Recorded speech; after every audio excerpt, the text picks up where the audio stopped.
Hey guys, and welcome back to Rage Gaming, and welcome finally to No Rest for the Wicked, our newest ARPG that's just hit the Steam exclusive early access. I've been sinking my time into this one over the last day and a bit since it went live. Through that time, I've learned where important characters are, unlocks you could wait too long to find, details worth considering right from the beginning, and so that's this video. Important things to be aware of in this early access, so let's just get into it. First up, and important to various other things to think about, is the fact that the loot is RNG in this first version that we're playing of this game. That means that you might kill something, or loot a chest, and ultimately you'll get some rewards and items.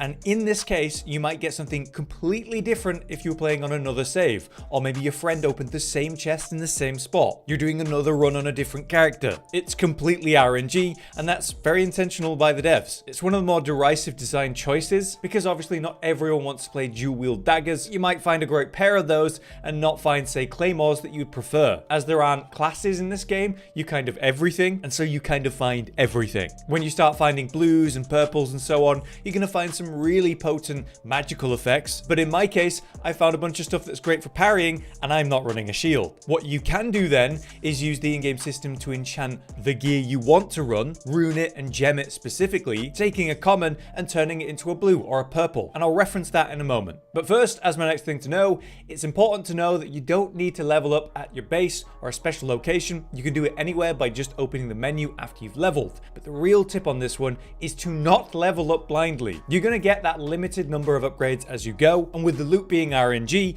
what you find might be great for one build and not so good for another. If you pre-leveled your strength and you got something for a totally different other playstyle, you would have wasted those points. I always find in Soulsy games of any kind that leveling health and stamina is the safest and best option no matter what build I'm gonna go. My god is wicked brutal on your stamina specifically in those early levels. So I balanced my first few levels by raising health and stamina, and also a tiny bit of weight load, which is really effective per point that you put into it, by the way, so worth considering. Like I mentioned, I ended up going for Claymore, so strength became my main stat, so that's when I really started to push those levels. Okay, so once you've got the items you think you'd like to run, you can start thinking about things of enchanting or runes and gems and upgrading nature. It sounds a lot more complicated than it really is. Once you reach the main town of Sacrament, on the west side you'll find a bunch of merchants and important NPCs slapped together for a good purpose. One of those NPCs is called Eleanor, which will let you enchant, infuse, and rune your items. Enchanting takes an item and raises the rarity, kind of RNG rolling it into a blue or maybe a purple. Commons are your basic whites that you can really mess with.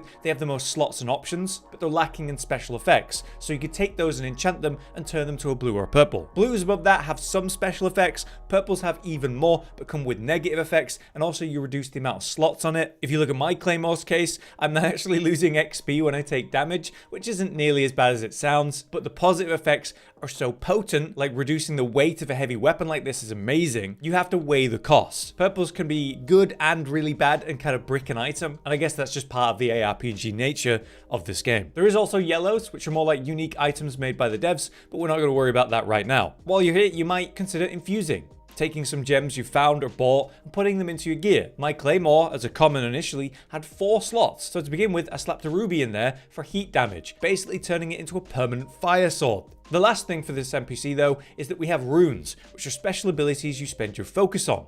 Runes can actually be bought from her like a trader to give you some extra options, though none of them are amazing, they're like healing based. But you can also extract runes from other weapons you don't plan to use. Just be wary that it needs to be the same type, it would seem. Like one-handed sword runes don't work for great swords, and that's fair enough. The other option for progressing gear is of course upgrading, which you do with a blacksmith. You spend basic resources you've gathered or bought to increase their numbers. At this first tier, each upgrade is actually quite cheap and easy, but after I upgraded it 3 times, I went to the next tier and things started to get harder to come by naturally. Hopefully that overview helps you understand how it works, and especially with this being early access, I encourage you to experiment, enchant stuff, see what happens. Okay, now I've mentioned the first hub, Sacrament. This is a big town that progresses with you and the story. You can actually literally upgrade it and improve it. By working with the maker of the town, you can open up new shortcuts to get around, in exchange for lots of resources like logs and ore and stuff. I strongly recommend you start with the Rookery update to get started. It's very cheap. This is the big tower that lets you get down from the market from the top of the town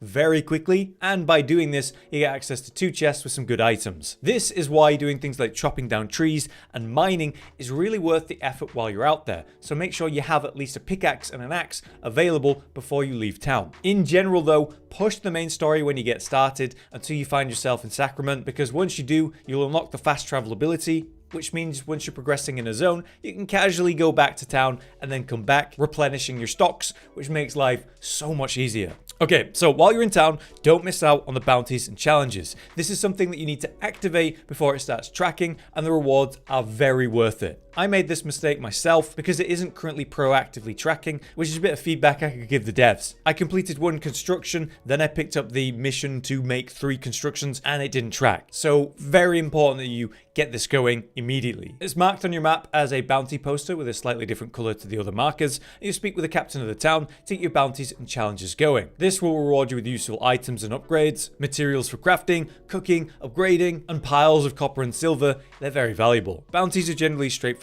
Kill enemies in X area for the rewards that it lists. You have dailies and weeklies, but you can only accept one at a time, so choose based on what you're probably going to go do next. On the other hand, the challenges can all be accepted immediately, and you should do that. One of them is to complete 5 challenges, for example. So get these unlocked and accepted before you do anything else once you hit Sacrament. Speaking of which, one specific bounty weekly within our walls is right here in town. It's in the war room on the north side of the market, and there's going to be a tough monster to fight if you do it early like I did. It's easily doable though. The enemy has a very simple moveset. Technically, I believe you should be around 9 or 10 to fight it properly, but I did it at like level 4 or 5, so it is fine. And with that, you can easily just go claim your first weekly reward, which should be about 2 silver, which is pretty hefty for a quick thing in town.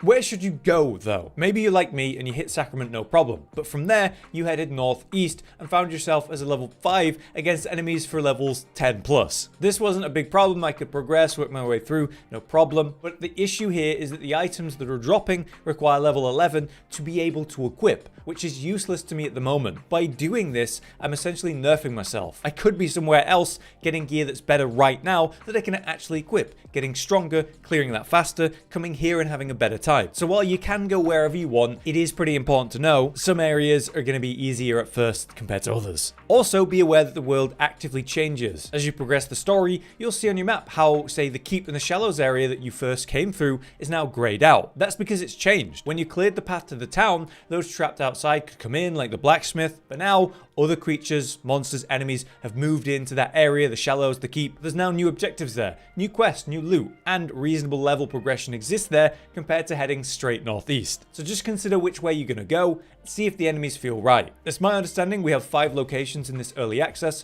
We have the Shallows, Auburn Glades, Sacrament, Nameless Path, and of course the Black Trench. That progression, how I've just listed it, is about right, with the Nameless Pass and the Black Trench being in the high levels. My advice after you go to Sacrament for the first time is to head back into the Auburn Glades, the forest, because there's actually a town NPC you might have missed, an alchemist who will offer you valuable buff potions after you unlock him. At the first Whisper aka bonfire on this route, as we're heading west out of Sacrament, you'll begin to cross a bridge and pretty much approach the keep. Instead of crossing that bridge, there's actually a hidden ladder on the right side, which leads you down to this cave under the bridge. Here we're going to meet this rather mad NPC Marcos, who wants you to prove yourself before you leave the cave. This is pretty straightforward. You progress the cave, fight some enemies, eventually touch the flower, unlock this weird platforming section where invisible platforms reveal themselves when you go near them, and you kind of work your way up through the cave using those until you eventually lead back down to him, where he's of course very impressed and agrees to come to Sacrament. From then on, you'll find him in town in the merchant's area, now able to buy his potions from this point. One final thing I want to mention for unlocks though is a Natural Home. You can unlock the ability to buy homes at Sacrament. If you follow what is mostly main quest for the Risen storyline specifically, you'll need to speak with the imprisoned Risen Rebel, who turned out to be an important character's daughter. This storyline has you break out a fantastic character who reminds me very much of Dark Souls' Patches, and eventually you go down into the sewers, aka the Black Trench. If you follow that story, you'll have some tough fights, a double boss fight, and eventually the right to own a home. You can buy one in the location that pleases you. There's multiple options, and some are certainly more expensive than others. I'd probably just pick the one that's in the most convenient location. Until you do this quest line though, you will remain homeless, so it's good to know it's possible and to do it when needed. Finally, the last topic I want to talk about is actually the backstab mechanic. Mid-combat backstabs are also a thing in this game, and they're just as busted as they are in Souls games. Sure, you do massive damage on a backstab, but But most importantly, it fully CCs the target and provides you with complete iframes while you're doing it. You're invincible. So when dealing with packs of enemies, I find the most reliable thing to do is sprint around the target, evade around them, and get behind them. Then mid-fight, go for a backstab as if you're stealth. You'll get that huge damage, and you'll also ignore other enemy attacks all at once. The target does need to be a humanoid and not overly large compared to you for even backstabs to be possible, but it is really abusable, and I found it incredible for my general gameplay. Otherwise, big enemies can be tricked into damaging their allies in some cases as an alternative option. But there you have it, a pile of important things to know and hopefully useful stuff in the opening days of this early access. If you guys have any more information that's helpful, important unlocks or locations, things people might have missed, then let us know in the comments. You might help someone. But for now, I've been Hollow, you've been you. Thanks for watching. Josh, Cotton, and Hollow with the videos, dropping the humor like a hammer on your tippy toes, bringing entertainment on a daily arrangement to take our insanity and turn it into entertainment. Yes, I said entertainment twice, to reiterate that it is nice to look into your faces on a mostly daily basis when you let us in your homes to make the whole world a stage. Goodbye.